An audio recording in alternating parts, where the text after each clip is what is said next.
Magandang gabi po sa inyong lahat. Magandang gabi po, Father. Minsan ako po'y nagmisa sa isang baryo. Pagdating ko po, walang tao. Walang ni isang tao. Kahit sa Kristan wala. Now, ang ginawa ko, pumunta ako sa kampana at pinatunog ko, kinaligbang ko. A way of telling the people na, hey, andito na po ako. Magtitipon po tayo at mag-celebrate, magmimisa. Iniimbitahan ko yung tao. Inimbitahan ko yung tao. Ngayong araw sa ating gospel, ito rin yung ginawa ni Jesus. Tinawag niya yung mga tao at sabi niya, makinig kayo. Tinipon niya yung tao at ang sabi niya, makinig kayo. Come and listen. Come and listen. I believe kayong lahat na naririto ngayon ay tinawag rin ng Diyos. Halika kayo dito at makinig. Ibig sabihin, mayroon po siyang gustong ituro sa atin. Mayroon po siyang gustong ituro sa atin. Ang tanong, ano kaya iyon? Ano kayang magandang aral ang mapupulot natin ngayon sa ating readings? Alam niyo, ang first reading ay tungkol po kay Reyna Seba and King Solomon. Narinig ni Reyna Seba na si Solomon ay famous, maraming alam.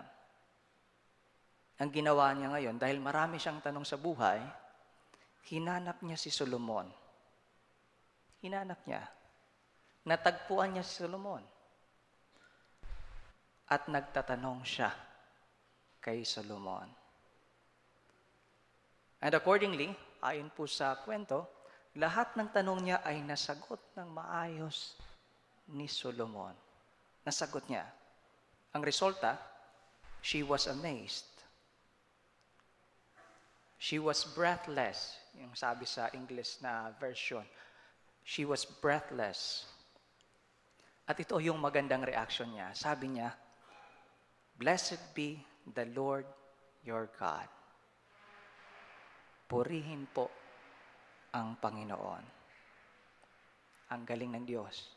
Sabi ni Reyna Seba. Alam ko, lahat naman po tayo ay may magandang katangian. May talent. Merong magaling kumanta, merong matalino. Magkakaiba po yung talents natin. Naalala ko nung isang homecoming, nag-attend ako, mayroong isang inimbitahan na singer. Ewan ko sino yun, babae, taga Maynila, Flores. Jervel ba yun? Di ko alam pangalan. Parang ganon. Pero ang ganda ng boses niya. Katabi ko yung rector ko dati. Sabi ko, ang galing niya no, padre. Alam niyo kung anong comment niya? Sabi niya, ang galing ng Diyos, ano? Ang galing ng Diyos, ano? Lahat po ng katangian, magandang katangian sa atin, yan po ay nanggaling sa Diyos. Pinapaalala sa atin ngayon ng ating pagbasa, ng ating gospel. Pinapaalala sa atin ni Reyna Seba, lahat po ng iyan ay galing sa Diyos.